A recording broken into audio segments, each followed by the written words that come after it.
जैसे लखीमपुर खेरी का इंसिडेंट हुआ था और वो टेनी अभी भी जो हैं वो he still an important person BJP के लिए। तो ऐसे कई इंसिडेंट्स हैं उसको लेकर जो वहाँ पर जो समाजवादी पार्टी है it has been successful in saying कि अगर कोई बीजेपी के साथ है तो वह वाइट वॉश हो जाते हैं उनके सारे क्राइम्स। मैं यही तो कह रहा हूँ कि सुप्रीम कोर्ट जो कमेटी बनाना चाहती थी राज्य सरकार ने सहमति दी। सुप्रीम कोर्ट जिस जज के नेतृत्व में तपास करना चाहती थी राज्य सरकार ने सहमति दी। राज्य सरकार ट्रांसपेरेंसी से काम कर रही है, तभी तो सुप्रीम कोर्ट की इच्छा के अनुसार सारे निर्णय करती है। आप डबल इंजन सरकार के बारे में काफ़ी बारी कह चुके हैं अपने स्पीचेस में। डबल इंजन सरकार से आप विश्वास जगाना चाहते हैं इलेक्टोरेट में कि विकास जल्दी हो जाएगा अगर दोनों तरफ मतलब सेंटर में भी और स्टेट में भी बीजेपी की सरकार रहेगी। लेकिन कुछ लोग समझते हैं कि इससे एक धमकी की तरफ देखते हैं कि अगर डबल इंजन सरकार नहीं है तो विकास में गतिरोध आ सकता है, वह विकास मतलब गाड़ी आगे नहीं चलेगी अगर ये डबल इंजन सरकार नहीं होगी तो। देखिए, परिवार में भी माँ बाप हमेशा सभी भाइयों बहनों को कहते हैं कि देखो भाई हम सब मिलकर के इस दिशा में जाएं तो सब अच्छा होगा, और सब उसी दिशा में प्रयास करते हैं। कोई एक दूसरे के विपरीत नहीं करता है।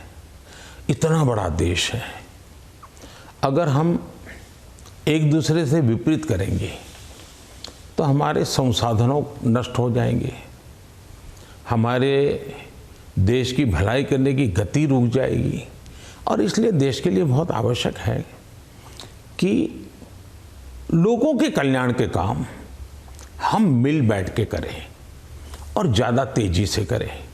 और उसमें भी अगर हम राजनीति करने जाएंगे, मेरा राज्य है मैं मेरी मर्जी से करूँगा, ऐसा करेंगे तो कितना नुकसान होता है। मैं एक योजना बताता हूँ। अब जैसे आयुष्मान भारत योजना, आयुष्मान भारत योजना गरीब जो बीमारी में है उसको 5 लाख रुपए तक बीमारी में स्वस्थ होने के लिए सहायता करता है। भारत सरकार करती है, पैसे भारत सरकार दे रही है। राज्यों को तो लेना है, देना कुछ नहीं है। कुछ राज्यों में अपनी अपनी योजनाएं हैं, हमें कोई इससे इतराज भी नहीं है। हम नहीं कहते कि योजना बंद करो, लेकिन इससे फायदा ये होता है कि मान लीजिए उत्तर प्रदेश का कोई नागरिक है और केरल गया हुआ है और वहाँ उसको कुछ हो गया, तो ये योजना ऐसी है कि केरल में भी उसको ट्रीटमेंट मिलेगी। उसको उत्तर प्रदेश में ही बीमार होगा तो लाभ होगा ऐसा नहीं, केरल में भी। इसका मतलब कि आयुष्मान भारत योजना से जोड़ना मतलब दोनों इंजन जुड़ जाएंगे तो गरीबों को लाभ होगा कि नहीं होगा। लेकिन कुछ राज्य ऐसे हैं जिनको लगता है नहीं हम आयुष्मान भारत से नहीं जोड़ेंगे। दिल्ली में क्या ऐसी सरकार है। अब दिल्ली का नागरिक हिंदुस्तान के किसी कोने में जाएगा और वहाँ कुछ हुआ तो उसको वो लाभ नहीं मिलेगा। अब क्या कारण है कि इसका विरोध किया जा रहा है।